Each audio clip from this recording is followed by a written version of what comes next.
Bonjour et bienvenue sur ma chaîne, une vidéo un petit peu bande-annonce. Je vous accueille avec un peu de vent, donc j'espère que vous m'entendrez bien tout de même, pour vous montrer un peu les différentes lampes que je vais vous présenter très prochainement.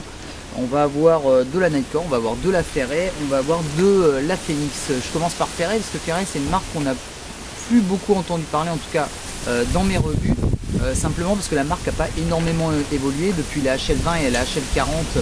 C'est vraiment leurs produits phares qui sont de très bons produits, pas énormément évolué, donc elles sont toujours utilisées, etc. Mais c'est vrai qu'ils étaient un peu en perte de vitesse par rapport à ça. Donc ils ont sorti deux modèles, un modèle que je n'ai pas ici, que je vous présenterai parce que c'est un peu une surprise entre guillemets.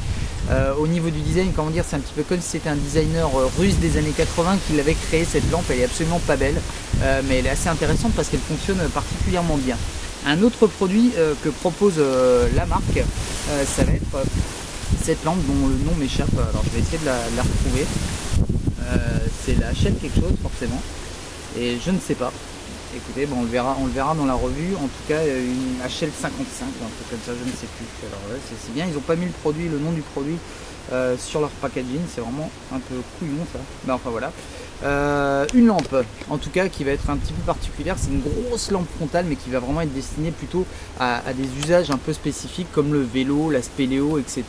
Ou le fixer sur le cadre, puisque c'est une lampe qui va développer 2800 lumens avec 4 AQ 18650, donc rajouter déjà 200 grammes. On imagine bien que ça commence à peser, donc c'est vraiment pour un usage spécifique, avec, vous le voyez peut-être ici, mais deux optiques, un qui va être fait pour projeter la lumière très loin et un pour diffuser complètement la lumière. Donc ça peut être très intéressant, surtout qu'elle a une spécificité qui est assez intéressante, enfin, en tout cas peut-être, c'est ça, c'est étanche à 50 mètres. Voilà, on verra sur le terrain ce que ça donne réellement. Au niveau de Nightcore, on va avoir une première lampe frontale. Je crois que j'ai déjà commencé à prendre quelques photos ou même faire la revue, je ne sais même plus. La HA20, donc une lampe frontale qui développe 300 lumens et qui s'utilise avec des piles classiques, des piles 1V5 type AA. Alors une lampe qui est quand même relativement volumineuse, pardon, toujours une finition assez intéressante chez Nightcore, là il n'y a pas de souci. Moi elle m'a vraiment étonné dans les premiers essais, c'est parce que les 300 lumens ils y sont vraiment, c'est vraiment très très puissant, et on va avoir deux LED en plus qui vont être de couleur rouge mais qui vont éclairer vraiment très très fort, donc ça peut être quelque chose qui peut être intéressant, notamment je pensais aux chasseurs. Une autre nouveauté également chez Nightcore en lampe tactique, c'est la MH27, donc avec le fameux LED XPL HI V3 dont on entend parler depuis pas mal de temps. MH pour le modèle hybride, donc les modèles hybrides sont livrés avec un accu et ils sont livrés avec un câble micro USB, on va pouvoir la charger directement. Une lampe 2000 lumens avec la particularité, vous voyez peut-être en bas, c'est d'avoir en plus 3 LED de couleurs, donc à savoir le rouge, le vert et le bleu. Sachez également que Nightcore va bientôt sortir une lampe de ce type avec un accu 18650 qui produira 2800 lumens. Alors c'est un petit peu en ce moment, j'ai l'impression, la course lumens. Alors qui peut le plus peut le moins, donc voilà, pourquoi pas.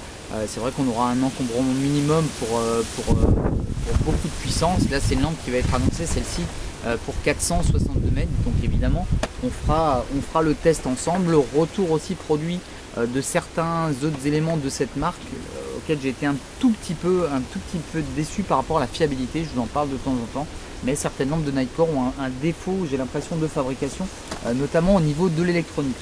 On reste sur la frontale par rapport à une Phoenix.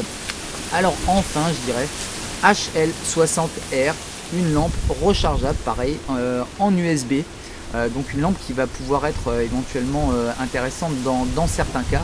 On est toujours sur un gros volume au niveau de la lampe, donc ça ne sera pas destiné au trail, mais plutôt aux marcheurs, aux gens qui font du camping, du bivouac, ce genre de choses. Bien que ça reste léger, ça reste quelque chose qui sera quand même assez volumineux, vous le verrez. Également ici sur le côté, deux LED, alors on ne voit pas très bien parce que voilà, il y a le soleil, deux LED rouges qui vont permettre également d'avoir une utilisation un petit peu spéciale de cette lampe. Ce que je voulais dire simplement, c'est que quand Phoenix vous annonce 950 lumens, c'est pas 900 lumens, c'est pas 1000 lumens, c'est réellement 950 lumens, donc on les a véritablement dans la boîte. Donc évidemment, on va tester cette lampe, pardon. On peut déjà voir que l'optique Le LED est assez près, donc je pense qu'on aura quand même du point chaud, mais quelque chose de très très large. De toute façon, on verra tout ça ensemble. Chez Phoenix également, quelque chose qui peut être assez intéressant, la HL10. Je vous avais déjà présenté une lampe Phoenix que j'appelais moi un petit peu lampe de secours. Les lampes de secours, pour moi, c'est des lampes qui sont très peu volumineuses, qui vont avoir un peu moins d'autonomie forcément. Et celle-ci, ça va être la H10, qui va être assez amusante, vous verrez, avec un système. Vous allez peut-être pouvoir le voir ici, donc ça utilise une pile AAA classique, ou là je l'ai boosté, j'ai essayé avec du 3V7, vous verrez il y a une différence qui est quand même assez hallucinante. Donc une lampe qui développera dans son utilisation normale 70 lumens, un support qui est amovible, etc. Et ici, comme vous allez peut-être pouvoir le voir, hop, ici une petite partie, un diffuseur qui va être rotatif et qui va me permettre d'avoir un éclairage un petit peu plus diffus que si j'avais un éclairage vraiment concentré. Ça, de toute façon, on le verra. Je le comparerai certainement à la Nikkor T360. C'est pas tout à fait les mêmes puissances, mais c'est à peu près, on va dire, le même type de lampe, le même encombrement, type lampe de secours, quelque chose qu'on va pouvoir emmener facilement avec soi. Et une autre encore de chez Phoenix, un espèce de petit tube dont j'ai oublié le nom, je crois que c'est UC01 il me semble. Donc je vous avais déjà présenté le tube Phoenix, là c'est le tube Nikkor, là on est sur le tube Phoenix. Donc quelques petites différences, 3 niveaux d'intensité différents, un petit niveau de batterie qu'on va pouvoir vérifier, etc.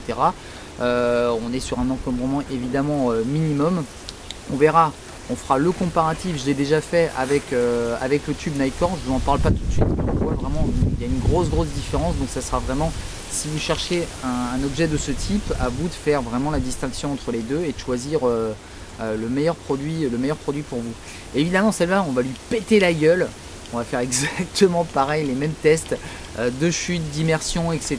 On va lui faire rouler 4x4 dessus, on va voir un petit peu si ça tient, c'est toujours rigolo de péter de la lampe. Donc on verra tout ça évidemment ensemble. Alors j'ai encore quelques autres produits, j'ai quelques vidéos qui sont déjà montées, etc. Je vous les mets vraiment au fur et à mesure, parce que si je vous envoie tout, vous n'aurez pas le temps de les regarder, ça serait un peu couillon. Donc en tout cas, n'hésitez pas à me laisser vos commentaires, si vous avez un produit, des questions sur un produit, même un produit que j'ai pas forcément montré ou j'ai pas fait de revue spécialement. N'hésitez pas à me poser des questions. Vous pouvez me laisser évidemment des commentaires constructifs. Ça serait intéressant pour faire avancer le schmilblick. Et n'hésitez pas à liker si les vidéos vous ont plu. Je suis pas du tout à la course aux vues, etc. Machin. YouTube ne me paye pas, j'ai pas gagné une fortune avec YouTube, j'ai absolument rien gagné avec YouTube.